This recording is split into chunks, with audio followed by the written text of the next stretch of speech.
The PS4 has been seeing a bit of a resurgence when it comes to Pro controllers. For a long time, there was basically just 3 main options available, but we're starting to see a lot of these companies releasing new, revised, and honestly just flat-out better designs. A couple months back, we talked about Scuf's new option, the Vantage, and today, we're going to take a look at one of the 2 new options from Razer, the Razer Raiju Ultimate.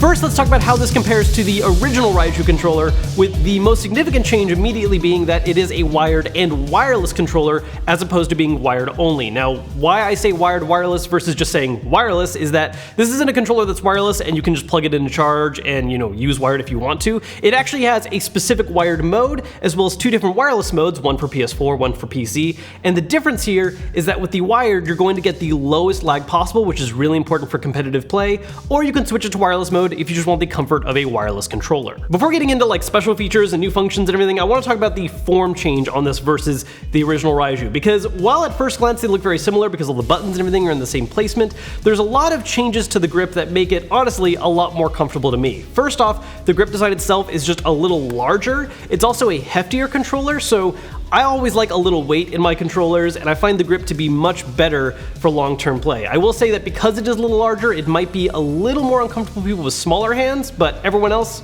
definitely an upgrade. The next big difference is the stick designs. I was never a big fan of the Raiju sticks. It originally had these kind of rubber paddings on them that I didn't find to be very comfortable, and I removed them, but then it's not really as grippy as I'd like it to be, so it's kind of a bad trade-off either way. The Ultimate, on the other hand, has replaced that design entirely in favor of this kind of hard foam that I actually found to be very comfortable. It has just enough little bit of give because it's that foam, but it's a lot grippier at the same time. It's honestly one of my favorite stick heads I've used recently. They've also made a big change to the programmable buttons. The top 2 are still the same, they're just located right between the triggers, but on the back, we have a big change with a larger button that kind of goes a little flush with the grip, as opposed to the original Raiju, where they were smaller buttons that you could remove, which was a nice feature, but they were more kind of inside and a little harder to reach. This is much easier to press, but I kind of wish they still had the removable feature, because I also feel like sometimes these buttons are a little too easily pressable. It's something that I've gotten more used to over time using it, but definitely my initial first run with this controller, accidentally pressing these quite a bit. That really does it for the major physical changes. There's a couple other light things as well. The D-pad is just a little bit smaller, but it's a minute enough change that it doesn't really change anything functionally. They also changed the switches on the back for going between full triggers or half stop. I actually like these ones a lot more because if you want to change mid-game for whatever reason, it's a lot easier to do. The original Raiju's ones just had a little bit too much resistance, so it was really annoying to try and do mid-game. Now that wraps it up for the kind of initial main physical changes, but there's a lot of new functions this controller has that the original Raiju did not. The biggest right away is that you can change the sticks and D-pad on this controller. It's really easy, they just come off like that. It actually threw me a little off at first because most changeable sticks, you actually take the whole stick off. This is just the stick head, and you can replace it with a longer stick design or concave ones. And they have a different D-pad you can use, which offers a more web design so you can do easier rolling inputs. While both the original Raiju and the Ultimate offer the ability to swap between different profiles for how the buttons are programmed, the original Raiju only supported 2 onboard profiles, where the Ultimate does a full 4, and even has a matching light that changes to let you know which profile you're actively on. Now there is one major feature from the original Raiju that is missing on the Ultimate, and that is onboard audio controls. You cannot mute your mic, you cannot increase or decrease your volume, you're gonna have to rely on your headset directly for that. But in its place are 2 new buttons. The first of which is light controls, because this would not be a high quality Razer product without chroma lighting to really show off. The second button is a lock button which you can use that disables certain functions on the controller, like the PlayStation Home button, option start. That way you don't accidentally hit the share button mid-game and throw off your whole match. Now if this all sounds like a lot, there's still actually one more big feature, and that's the fact this now also comes with a phone app you can use to get further customization options. First, it gives you a much easier way to keep track of all your different profiles and what buttons are mapped how, and even adds the additional option to map buttons that will adjust the stick sensitivity on the fly, for instance holding this button down to make the stick move at half speed. It also gives you the option to adjust the intensity of the rumble motors in the left and right side, and more in-depth controls for what exactly you want to see for the lights on the chroma outline right here. Now before we get to comparing this to the Scuf Vantage and really diving into which one's really worth your money, I want to take a second to talk about the little sibling to this controller, the Razer Raiju Tournament Edition, because I think a lot of people are going to look at these 2 controllers side by side and be like, oh, well, the Ultimate's more expensive, it must be the nicer, better controller, and that isn't actually necessarily true. Yes, there are some downgrade aspects to it, but there's some other things that make it a little more of an interesting alternative. Now, yes, there are a lot of features you are missing on the Tournament compared to the Ultimate. You don't get the swappable sticks or D-pad, you don't get the chroma lighting, which I know is a huge deal for some people, and you're not going to get onboard profile switching. This gives you 4, the Tournament just has the single one on it. But because you're missing all these features, there is a significant improvement in the battery life of the Tournament Edition. Whereas this only lasts about 11 hours on a charge, the Tournament Edition lasts up to 19, almost twice as much.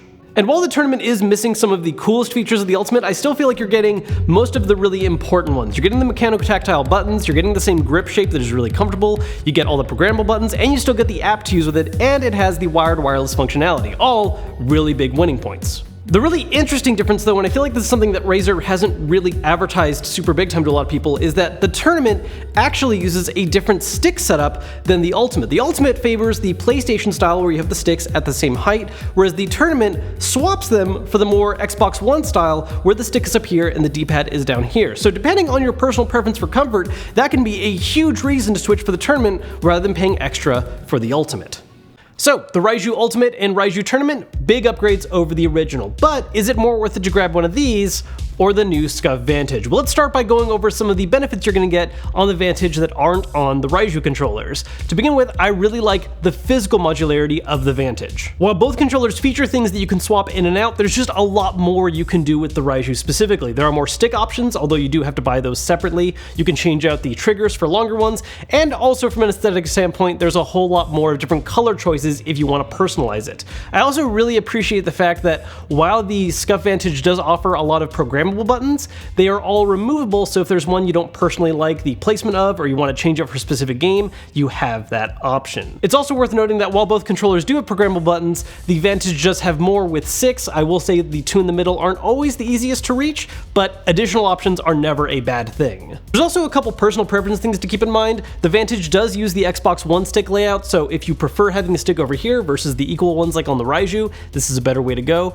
It's also a slightly smaller controller, so if you have smaller hands, this is going to be a bit more comfortable for you. One more little nitpicky benefit too is that while both controllers have anti-friction rings on the sticks that work very well, the Vantages are just a little better. Honestly, I don't think most people would notice right away, but when you have the two controllers side by side, there's just a little tiny bit more resistance you get on the Raiju that isn't present on the Vantage. Now that all being said, as far as pure build quality goes, the Raiju does feel like the stronger of the two. There's not as much that you can physically modify about it, but because of that, the whole package just feels a lot stronger and better in general. I like the grip a little more for bigger hands, and I really like the heft that it has. I also think that while there are fewer stick options to work with, the standard stick head designs are really good. I'm a big fan of the mechano-tactile buttons they have on the front-facing buttons, and while there are fewer programmable buttons, I feel like in general they're just a little more comfortable to reach, though like I said earlier, these ones in the back can be a little too easy to accidentally hit sometimes. And while it does lack on physical modularity, there is a whole lot you can do programmable-wise on this controller. There's the multiple profiles, there's the ways you can adjust the stick sensitivities and the rumble sensitivity.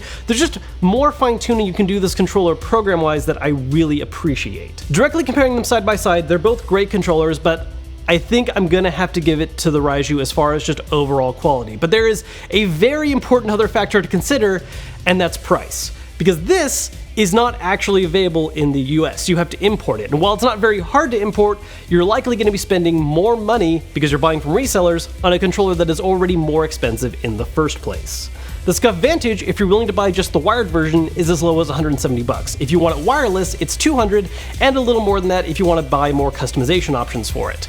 The Raiju, on the other hand, at list price in the UK is £200, which translates to just a little over 250 bucks in the US, and you're gonna pay even more than that buying from a reseller. So it's a really cool controller, but you're gonna pay for it.